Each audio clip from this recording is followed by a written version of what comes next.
আকাশবাণী আগরতলা। স্থানীয় সংবাদ পড়ছি সবুজ কলি মিশ্র।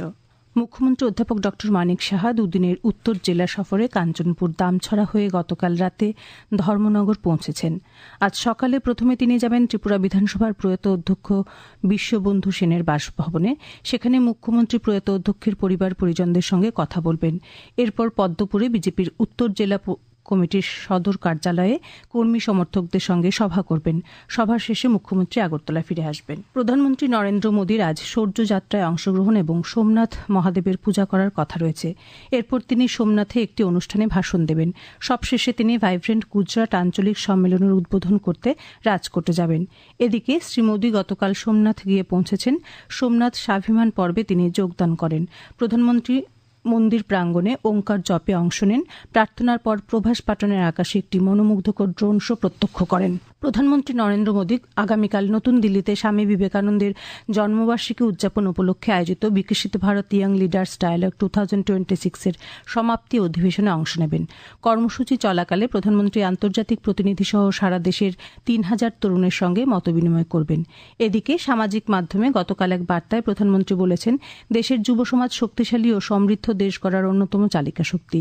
শ্রী মোদী বিকশিত ভারত তরুণ নেতৃত্বদের সংলাপে দেশের যুবকদের সাথে মিলিত হওয়ার আগ্রহ প্রকাশ করেছেন। তিনি বলেন, বিকশিত ভারত ইয়ং লিডার্স সংলাপটি দেশ জুড়ে তরুণ নেতাদের ধারণা আকাঙ্ক্ষা ভাগ করে নেওয়ার এবং বিকশিত ভারতের দৃষ্টিভঙ্গিতে অবদান রাখার জন্য একটি মঞ্চ হিসেবে কাজ করবে। এক্সে কেন্দ্রীয় মন্ত্রী মনসুখ মান্ডভিয়ার একটি পোস্টের প্রতিক্রিয়ায় প্রধানমন্ত্রী শ্রী মোদী লেখেন, আমাদের যুবশক্তি অপরিসীম উৎসাহ ও অতুলনীয় আবেগে পরিপূর্ণ। মুখ্যমন্ত্রী অধ্যাপক ড মানিক সাহা বলেছেন, প্রধানমন্ত্রী নরেন্দ্র মোদীর নির্দেশনায় রাজ্যের সার্বিক উন্নয়নের জন্য রাজ্য সরকার আন্তরিকভাবে কাজ করছে। বিজেপির কাঞ্চনপুর মণ্ডলের উদ্যোগে আইএসবিটি প্রাঙ্গণে গতকাল এক জনসভায় তিনি একথা বলেন। রাজ্যের বর্তমান আইন শৃঙ্খলা নিয়ে তিনি সন্তোষ প্রকাশ করেন। পরে মুখ্যমন্ত্রী দামছড়ার নরেন্দ্রনাথের চড়াই উৎসবে যোগ দেন। আগরতলার স্বামী বিবেকানন্দ ময়দানে আয়োজিত স্বদেশী মেলের সময়সীমা দুদিন বাড়ানো হয়েছে। মেলা চলবে আগামী 13 জানুয়ারি পর্যন্ত। গতকাল মেলা প্রাঙ্গণে সাংবাদিক সম্মেলনে একথা জানিয়েছেন আগরতলা পুর নিগমের মেয়র দীপক মজুমদার। তিনি বলেন, স্বদেশী দ্রব্যাদি ব্যবহার ও উৎসাহ প্রদানের জন্য প্রধানমন্ত্রীর ভোকাল ফর লোকালের যে আহ্বান রেখেছেন, এরই অঙ্গ হিসেবে আগরতলা পুর নিগম রাজ্যে প্রথম স্বদেশী মেলার আয়োজন করেছে। মেলায় 40টি স্টলের মধ্যে 32টি সরকারি স্টল রয়েছে। সাথে স্বসহায়ক গোষ্ঠীর সদস্যরাও তাদের উৎপাদিত সামগ্রী নিয়ে এই মেলায় সামিল হয়েছেন। অর্থমন্ত্রী প্রণজিৎ সিংহ রায় গতকাল উদয়পুরের উত্তর মহারানীতে গোমতী নদীর তীরে 3 দিনব্যাপী জল উৎসবের সূচনা করেন। তিনি বলেন, জলকে নিয়ে যাদের জীবন, বিশেষ করে মৎস্য চাষী ও জেলে, তাদের প্রাচীন ঐতিহ্যকে তুলে ধরার লক্ষ্যেই এই জল উৎসব। আগরতলা শহর দক্ষিণাঞ্চলের স্বামী বিবেকানন্দ ক্লাবের উদ্যোগে 3 দিনব্যাপী স্বামী বিবেকানন্দ জন্মজয়ন্তী অনুষ্ঠানে আজ সকালে মেগা স্বাস্থ্য শিবির সহ 3 দিন বিভিন্ন ক্রীড়া ও সাংস্কৃতিক প্রতিযোগিতা হবে।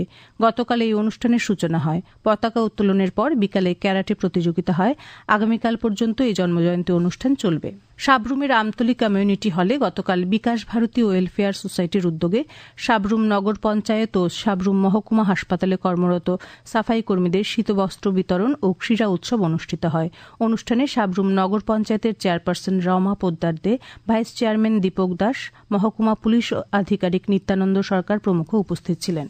বাজেট পূর্ব কার্যক্রমের অংশ হিসেবে কেন্দ্রীয় অর্থমন্ত্রী নির্মলা সীতারামন গতকাল নতুন দিল্লিতে রাজ্য ও কেন্দ্রশাসিত অঞ্চলের অর্থমন্ত্রীদের সঙ্গে একটি বৈঠকে সভাপতিত্ব করেন। বৈঠকে অর্থ প্রতিমন্ত্রী পঙ্কজ চৌধুরী এবং মন্ত্রণালয়ের ঊর্ধ্বতন কর্মকর্তারাও উপস্থিত ছিলেন।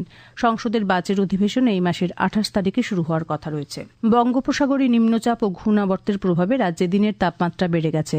আবহাওয়া দপ্তর থেকে বলা হয়েছে, নিম্নচাপ ও ঘূর্ণাবর্তের প্রভাব কেটে গেলে দিনের তাপমাত্রা পুনরায় কিছুটা হ্রাস পাবে। আজ আকাশ আংশিক মেঘাচ্ছন্ন থাকবে। আজ ভোরের সর্বনিম্ন তাপমাত্রা ছিল 15.8 ডিগ্রি সেলসিয়াস। দিনের সর্বোচ্চ তাপমাত্রা 27 ডিগ্রি সেলসিয়াসের কাছাকাছি থাকতে পারবে। স্থানীয় সংবাদ এখনকার মতো এখানেই শেষ হলো। পরবর্তী বাংলা স্থানীয় সংবাদ প্রচারিত হবে সন্ধ্যে 7টা বেজে 55 মিনিটে।